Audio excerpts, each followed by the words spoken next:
தென்னாப்பிரிக்காவுக்கு எதிரான 3வது ஒருநாள் போட்டியில் ஆஸ்திரேலிய அணி 50 ஓவர் முடிவில் 2 விக்கெட் இழப்பிற்கு 431 ரன்கள் குவித்து அசத்தியிருக்கிறது. 3 போட்டிகள் கொண்ட இந்த தொடரில் ஏற்கனவே தென்னாப்பிரிக்கா 2-0 என்ற கணக்கில் வெற்றி பெற்ற நிலையில் 3வது ஒருநாள் போட்டி மெக்காய் நகரில் தொடங்கியது. இதில் டாஸ் வென்ற ஆஸ்திரேலியா அணி முதலில் பேட்டிங்கை தேர்வு செய்தது. கடந்த 2 போட்டிகளாக தடுமாறிய ஆஸ்திரேலிய அணி இன்றைய ஆட்டத்தில் பட்டையை கிளப்பினர். குறிப்பாக தொடக்க வீரர் Travis head, captain Mitchell Marsh அபாரமாக விளையாடி தென்னாப்பிரிக்கா பந்துவீச்சை சுளுக்கு எடுத்தனர். வழக்கம்போல் அதிரடி காட்டிய டிராவிஸ் ஹெட் என்பது பந்துகளில் சதத்தை பூர்த்தி செய்தார். இதில் 13 பவுண்டரிகளும் 3 சிக்ஸர்களும் அடங்கும். இதேபோன்று கேப்டன் மிச்சல் மார்ஷ் அதிரடி காட்டி 105 பந்துகளில் சதத்தை பூர்த்தி செய்தார். இதில் 5 சிக்ஸர்களும் 6 பவுண்டரிகளும் அடங்கும். முதல் விக்கெட்டுக்கு இந்த ஜோடி 34 ஓவரில் 250 ரன்கள் எடுத்தது. மிச்சல் மார்ஷ் 100 ரன்களில் பெவிலியன் திரும்ப 3வது விக்கெட்டுக்கு கேமரன் கிரீன் மற்றும் அலெக்ஸ் கெரி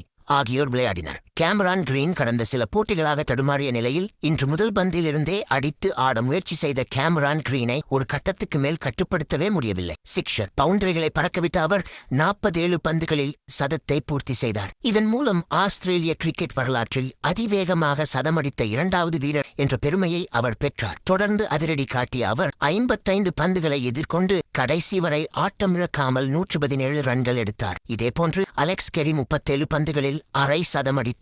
இதன் மூலம் ஆஸ்திரேலியா 50 ஓவர் முடிவில் 2 விக்கெட் இழப்பிற்கு 431 ரன்கள் குவித்திருக்கிறது. இது ஒருநாள் கிரிக்கெட் வரலாற்றில் ஆஸ்திரேலியா அடித்த 2வது அதிகபட்ச ஸ்கோர் ஆகும். இதன் பின்னர் களம் இறங்கிய தென் ஆப்பிரிக்கா 25 ஓவர்களில் 155 ரன்களில் ஆல் அவுட் ஆகி தோல்வியை தழுவியது.